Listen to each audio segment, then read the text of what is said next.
I can remember very, very vividly back in 1964 when an old friend of mine, who was also a partner as a chartered accountant, Bill Bowering, said, "Oh, I want you to meet a friend of mine, Ralph Haynes." Ralph was a member of Adelaide Rotary, I discovered. I knew all about Adelaide Rotary, of course. It had a membership of nearly 200 of a cross-section of the various occupations to meet on a social basis once a week. The purpose of this meeting was for me to learn about Rotary and what my responsibilities would be. So I was very honoured and I accepted the invitation and found that right from the jump, the whole attitude was friendliness. I joined Rotary in 1973. Jim Lang was the current president, but he was a pretty tough customer.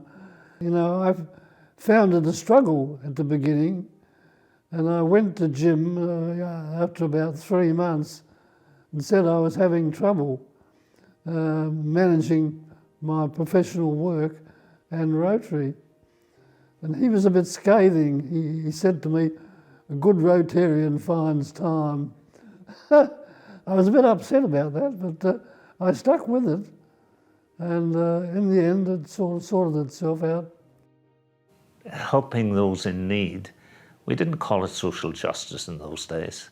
It was just what you did. And so I grew up on a farm. We had some labourers who became quite elderly. They were quite elderly.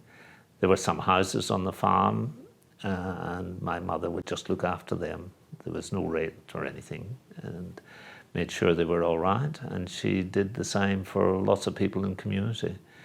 And that, I think, is where we began to learn, one, we were part of a community, and two, we needed to help those that weren't as able as we were to look after themselves. Another great project which Rotary got involved in was in about 2000, or really 1999, 2000, was the opening up of the Heiston tunnels on the southeastern freeway.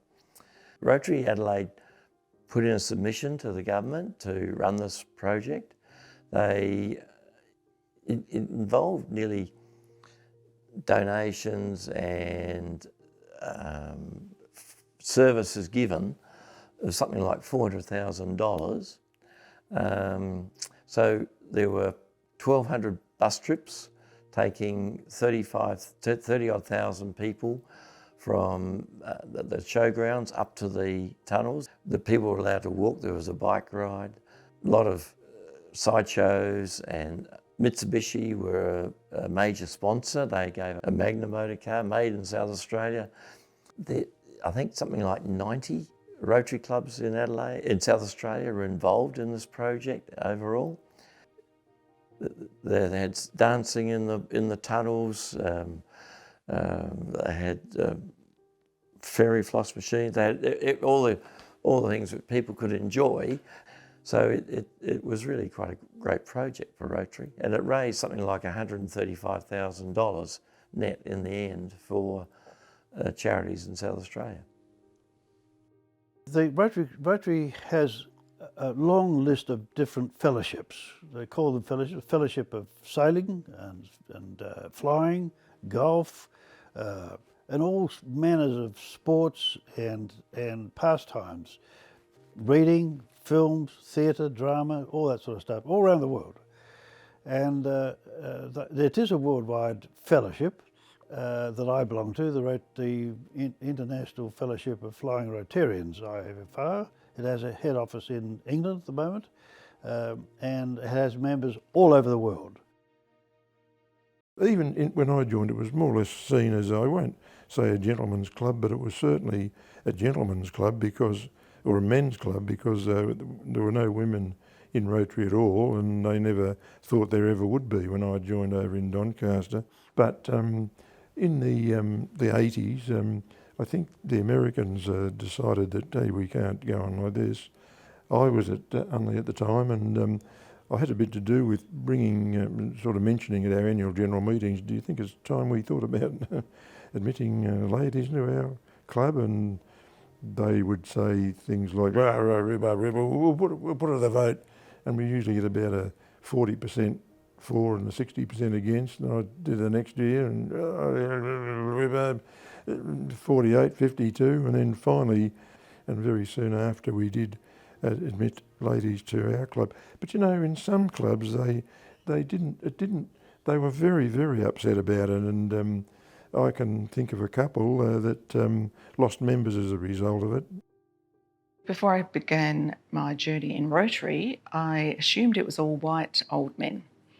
And I was pleasantly surprised to see a few women when I started. The age group was still quite elderly, but over the 6 years that I've been with the club, the demographic has really changed, very diverse. And I think it's more appealing to the community these days because of the changing face of Rotary. We try and get out there as much as possible to show that it's not just the older generation within Rotary and that it's very hands-on. It's not a group of people just sitting around having lunch together or having a meeting. We try and get out into the community as much as possible, wearing our Rotary T-shirts and high-vis vests when we're volunteering. So the more we can do that, the more we can show to the community that we are different than what they probably first perceived us to be. They're basically our sponsor club. They sponsor us every year with, finances that we need to run our club. But they also support us in many, many different ways. They are really going to be like our friends deep down. And we owe them so much. We collaborate with them all the time, do programs together, projects together, mentoring, but also fundraising as well.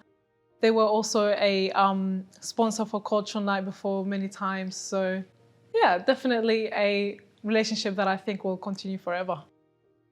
The experience around the tables and the knowledge that a lot of these people have from as Adelaide Rotarians is just so valuable, and but also some of the people that are honorary members and everything else. It's another level that we add to the Adelaide Club that makes it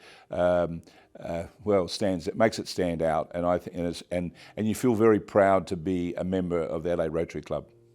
I've been a member for 20 years, and I think in those times we've seen some good changes. I think it's become much more relaxed and easy to feel comfortable at it. So I think they've done a lot more in terms of making new members feel very welcome, getting involved in committees and organisation. Rotary membership includes so much.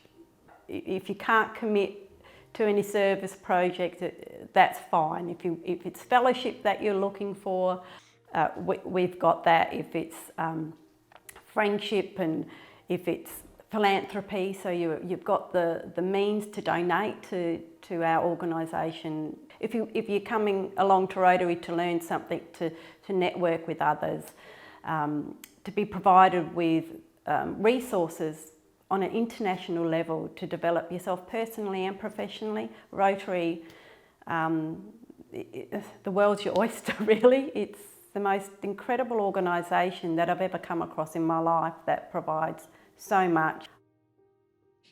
Some members join saying that, oh, I want to join Rotary because I want to network. That's inverted comma word, which they say they want to be good at networking. I asked them, what are you offering to the club? They said, oh no, I want to get into a job or a career or a business, so that's why I've joined Rotary. That's a wrong attitude. This so-called thing of networking works only if there is a two-way transfer. So I get something out of it because I'm offering something. And these for any youngster, that's the advice I give. Rotary is an organization which will give you a chance to network, provided you show your intention to contribute back to society. Then they'll take you very seriously. Then they'll respect you, they'll embrace you. Whatever you do, when you spend time volunteering and helping another human beings and raising money for a good cause, that's basically a good and well spent time. And through those little moments of well spent times, it is a well spent life basically at the end. It's life full of fulfillment and giving and happiness. Because when someone gives you a gift, you say thank you. And it's not only on the receiving side, it's also on the giving side. It's a good feeling.